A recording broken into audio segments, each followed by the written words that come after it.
Kung tatanungin ako kung anong madalas na pagkain na crave ko, there's only one thing. It's pizza time, baby.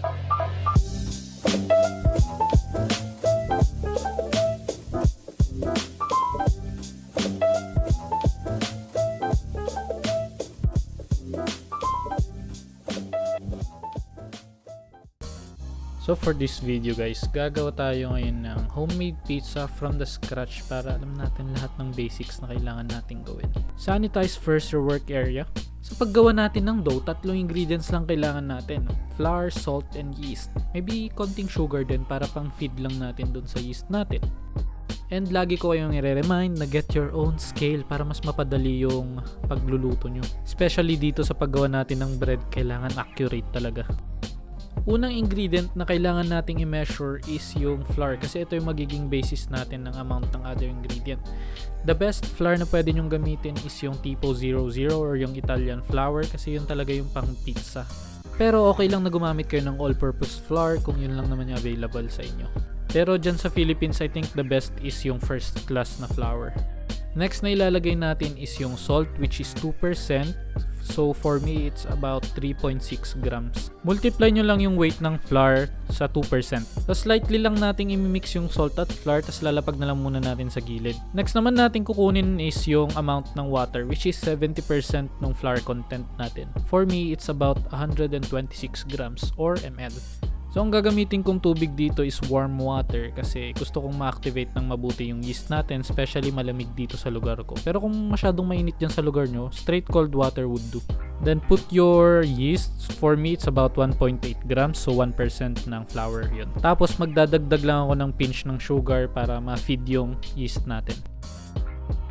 After resting the yeast mixture, pour nyo na siya sa dry mixture nyo and then ihahalo lang siya natin ng spatula. For me, gumagamit ako ng sandok kasi wala akong spatula. Pero pwede kang gumamit ng wooden spatula or plastic spatula. It's up to you. Tapos, ihahalo lang natin to until both ingredients are well mixed and kung nagdikit-dikit na sila ng maayos. Next step natin is lightly dust your surface. Very light lang kasi ayaw nyo nang madagdagan yung amount ng flour natin doon sa sticky dough natin ngayon. Super sticky to, so gumamit kayo ng bench scraper. Knead it for about 10 to 15 minutes or until smooth. Magiging sticky talaga to ng ilang minuto, so pagtiyagaan nyo na lang.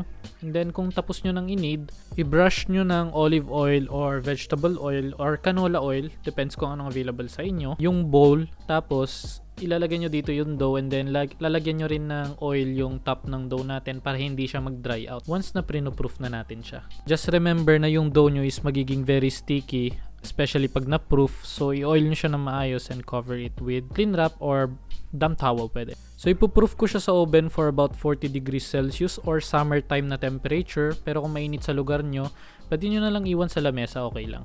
Let it rise for about 1 to 2 hours or pag nag-double na yung size niya. For the meantime, gagawa tayo ngayon ng simpleng pizza sauce lang. Hindi ito yung traditional pero almost close naman. Ang kailangan natin dito sa pizza sauce natin is some tomato, garlic, and onion, tsaka basil. Kung gusto nyo ng authentic pizza sauce, gumamit kayo ng super ripe na tomato or yung Italian tomatoes na nakalata pwede. And kailangan nyo ring i-blanch yung tomato nyo para mabalatan nyo siya kung ayaw nyo ng balat sa tomato nyo. Yung sa akin, ganito na kasi blender ko naman siya.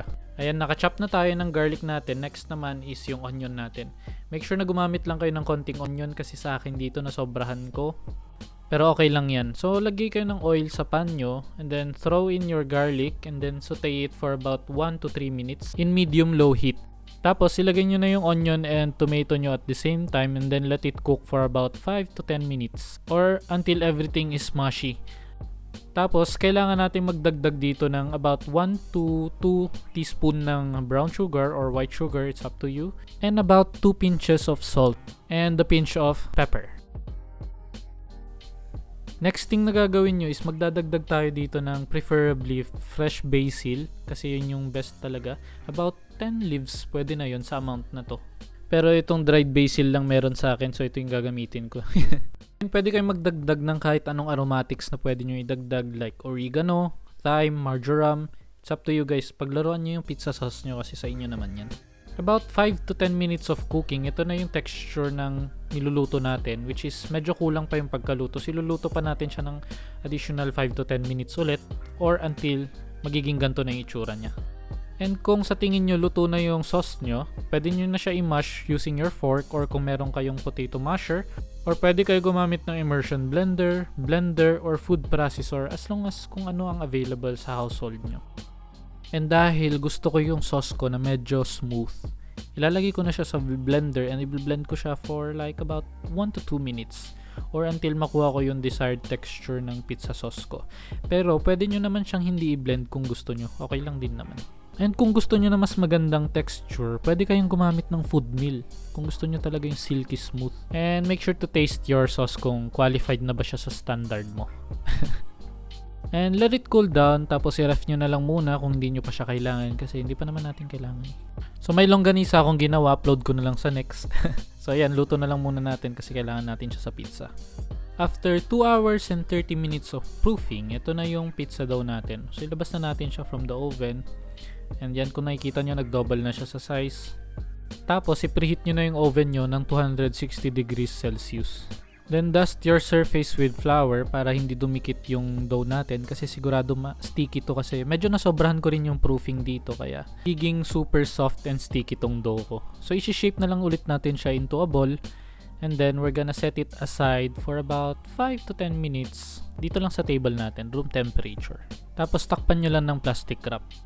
And then after resting for about 5 to 10 minutes, sprinkle nyo ng flour both sides ng dough nyo kasi isi-shape na natin siya into pizza and ayaw nyong dumidikit siya sa fingers nyo in case na nag-shape na kayo. And then first thing na kailangan nyong gawin is punch it with your knuckles starting from the middle going outside. And then lift it up and then let gravity pull it down. Yan, para ma-stretch siya.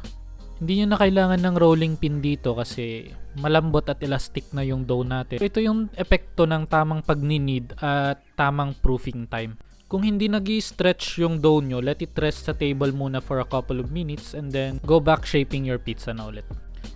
And then I'm just doing some Italian spin here. Hindi nyo kailangan gayahin yan. Then get yourself a pizza stone or a baking sheet would do. And then kung gusto nyo ng thin crust pizza, ganito yung gawin nyo. Punch nyo ng little holes using a fork. Pero kung gusto nyo naman ng airy na pizza, you don't have to do this.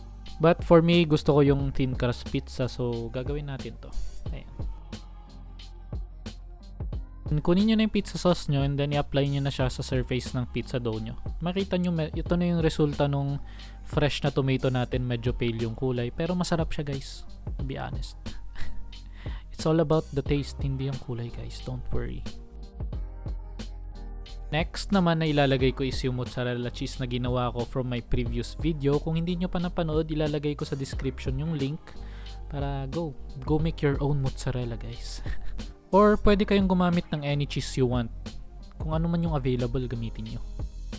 At this point, pwede nyo nang paglaruan yung pizza nyo. Kayo nang maglagay kung anong gusto nyong ilagay. Pwede kayong maglagay ng olives, ng giniling, or cooked beef. Pwede kayong maglagay ng pork, belly, bacon. It's up to you guys. But for me, basic lang ilalagay natin. So naglagay ako ng bell pepper, onion, and yung longganisa na ginawa natin earlier. Like I said, i-upload ko sa next yung recipe ng longganisa. I-edit ko muna siya. Pero meron na guys, don't worry. So iluluto lang natin tong pizza natin for about 10 to 15 minutes in 260 degrees Celsius or 230 degrees or kung ano man yung maximum na temperature ng oven nyo. So ako dito binabantayan ko yung pizza ko kasi dinner ko to. Wala na akong ibang pagkain. And here is our pizza guys. Medyo na undercook ko siya kasi medyo gutom na ako guys, alam nyo. Naglalaway na ako dyan. And pwede nyo siyang lutuin a bit longer or makuha nyo yung desired color and texture ng pizza nyo. And cut it into small pieces or kung mag-isa nyong kakain, huwag nyo nang i-cut. Try nyo. Oo nga no, dapat hindi ko na lang kinat. Trinay ko sanang kainin ng buo. Patay gutom mga hayop. So yeah guys, kung makikita nyo, mukhang satisfied naman si baby boy. Parang gutom na gutom oh. And that is it. Sana nagustuhan nyo tong video na to and sana nakatulong siya. And sana naman at least na-enlighten kayo kung paano gumawa ng mga gantong pagkain. Thank you guys for watching. I hope you guys are safe, healthy, and busog. As always guys, see you in the next one.